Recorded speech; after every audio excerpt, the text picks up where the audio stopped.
පටන් ගන්න දැන නෙමෙයි වැදගත් වෙන්නේ අපි අවසන් කරන දැන. අපිට ජීවිතේ වැටීම් නැගිටීම් තියෙන්න පුළුවන්. කවදා හරි එතෙන්ට වැටුණත් මට ආයේ එතන ඉඳන් ආයේ උඩට එන්න පුළුවන්. ගායකයෙක් ඇතුලේ කතාවක් තියෙනවා වගේම රචකයෙක් ඇතුලේ තියෙන ලොකු කතාවක්.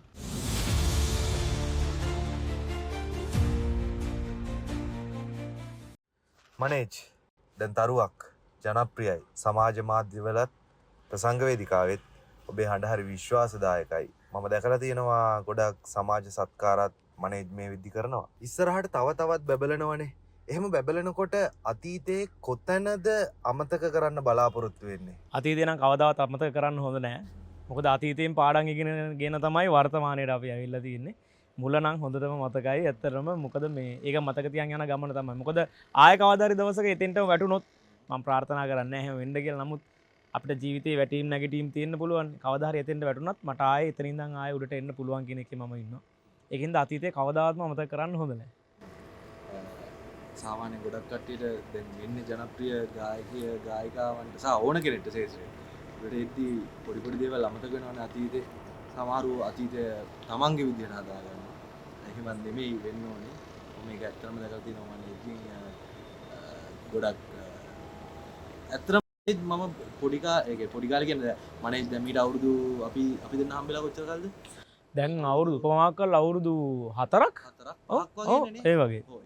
ඒ කාලය ඇතුළත මම ඇත්තටම එදා දෙකම මනේජ් තමයි තාමත් දකින්නේ. රූපයෙන් වෙනස් වෙන්න පුළුවන්.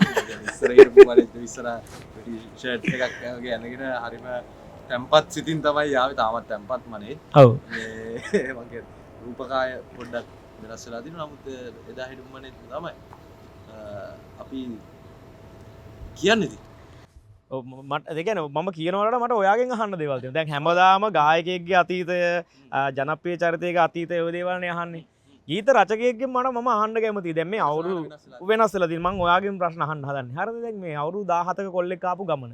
දැන් ලියන්න පටන් ගත්තේ කොහොමද? මුලින්ම සින්දුවක් ලිව්වේ 2012. 2012 තමයි නොදකින්න බෑ සින්දුව ලිව්වේ. ඉතින් 2012 ඉඳන් දැන් අපි කියමුකෝ මාසෙට සින්දු 20ක් ලිව්වා කියලා.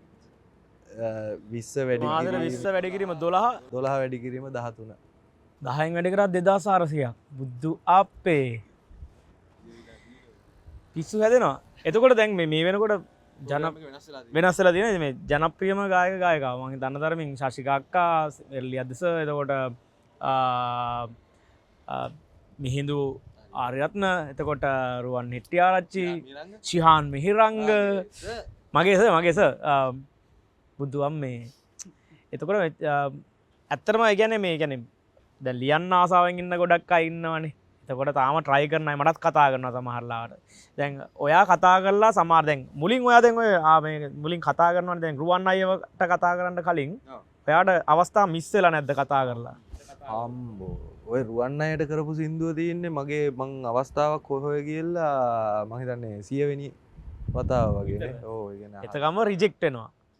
ඔය කතාව තමයි මට අහන්න ඕනුනේ. කී දෙනෙක්ට කතා කරලා තියෙනවද ඒ කාලේ ජනප්‍රිය ගොඩාක් කට්ටියට කතා කරලා තියෙනවා මට සින්දුවක් ලියන්න ආසයි අවස්ථාවක් දෙන්න කියලා. ඉතින් ඒකට ඔය දැනුත් දැන් ලියන අය ඇති ගොඩක් ඒගොල්ලෝ try කරනවා ඇති කට්ටියට කතා කරලා මේ උත්සාහය තමයි වටින්නේ. උත්සාහය වැඩි මම කලින් කිව්වේ උත්සාහය වැඩි වෙන තරමට තමයි තමන්ගේ වාසනාව වැඩි වෙන්නේ. ඕක තමයි මම ගන්න හැදුවේ. මොකද ගායකයෙක් ඇතුලේ කතාවක් තියෙනවා වගේම මෙච්චර මම හිතන්නේ ලිරික්ස් මේ වචන සින්දු 2000 ගානක් හදපු රචකයෙක්ගේ ඇතුලේ තියෙන ලොකු කතාවක්. පටන් ගන්නකොට බයිසිකල් කට්ටක්වත් තිබුණේ නැහැ.